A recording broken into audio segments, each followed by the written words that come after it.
shir jaraa'id ayuu warbaahinta u qabtay afhayeenka midowga musharaxiinta Soomaaliya Daahir Maxamuud Geele shirkiisi jaraa'id wuxuu quseeyay laba qodob oo kala ah in xubno ka socday midowga musharaxiinta ay ka qayb galeen maanta shir magaalada Muqdisho gaaran xirada xalane uga qabsoomay madaxweynayaasha dawlad goboleedyada qodobka kale ayaa ahaa kulankii baarlamaanka maanta u qabsoomi waayay ugu horeyn afhayeenka midowga musharaxiinta ayaa waxa uu ku hormaray shirkii u qabsoomi waayay xubnaha baarlamaanka waxa uu sheegay in shirkaasi uu ahaa shirqool isla markaana la doonayay in madaxweynaha waqti ka ilaaday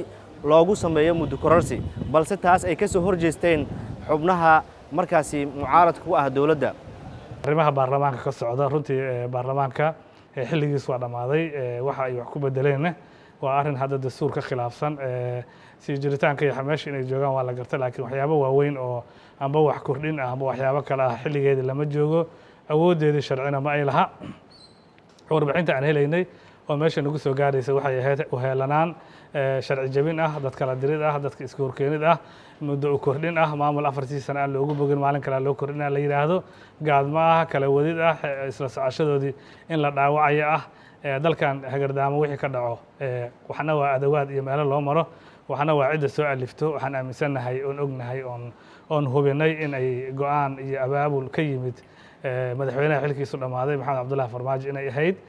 runtii aadan uga soo horjeednaa aadan u cambaaraynaynaa in la isku dayo in xilli xileedkii dhamaaday la soo nooleeyo ilaahay baa wixii dhintay soo nooleeyo laakiin waa soo noolaadeen markii la yiraahdo waa wax sharci darro ah oo aan la qaadan karin taasna bulshada Soomaaliyeed meel kasta ay joogto waxaan leenahay mana idin anfici doonto cidda sameeynaysa ma anfici doonto ayatiinka ummadda Soomaaliyeed dan uma ahan taa marka halkaas uga baxno ugu dambeyn afhayeenka midowga musharaxiinta Soomaaliya Daahir Maxamuud Geele waxa uu soo hadal qaaday xubno ka tirsan midowga musharaxiinta oo ka qayb galay shir markaa u qabsoomay madaxweynayaasha dawlad goboleedyada waxa uu sheegay in shirkaas uu quseeyay ka hadlidda aragtida ay qabaan midowga musharaxiinta oo markaasi aragtidooda u sheegay madaxweynayaasha dawlad goboleedyada waxaan booqasho ugu tagnay halka ay ku shirayeen maamulada dawlad goboleedyada shanta dawlad goboleed madaxweynayaashooda waan la kulannay runtii waxaan u gudbinay dareenka aan ka qabno dalka xaaladda uu ku sugan yahay doorashooyinka iyo hagardaamada soo gaaray xilliyadii la soo dhaafay habka aan u aragno inay wax ku xalismi karaan concernka aan arrimaha qaar ka qabno waxaanu arkaynay xilli doorasheedkii daahay in dawladda dhexe gaar ahaan madaxweynaha hadda xilka ka dhamaaday oo asagu sabab u ahaa inay meelmari weyso oo maalmihii ugu dambeeyey oo walaayadiisa ay soo afjarmayso oo shirkii dhuusa mareeb ka soo dhaqaaqay kasoo dhaqaaqidaas ma aanan ka horna marar badan wax kasta oo doorashooyinkaas amba dib u dhigi karo amba meesha ka saari karo amba hagardaamayn karo in lagu dhaqmay hadda la soo gaaray xilli xasaas ah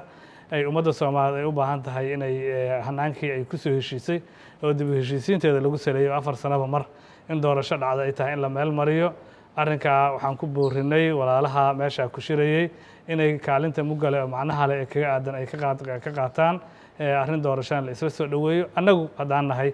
golihii midowga murashaxiinta waxa kale yahan qabna ay tahay gacanta amniga amba hay'adaha gacanta ku hayna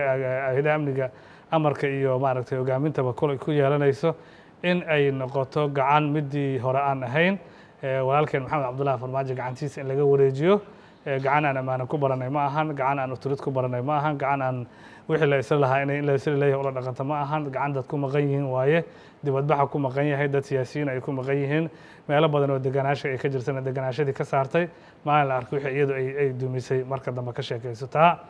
maxamed yaxya jiinow warbaahinta nation hotel jazeera muqdisho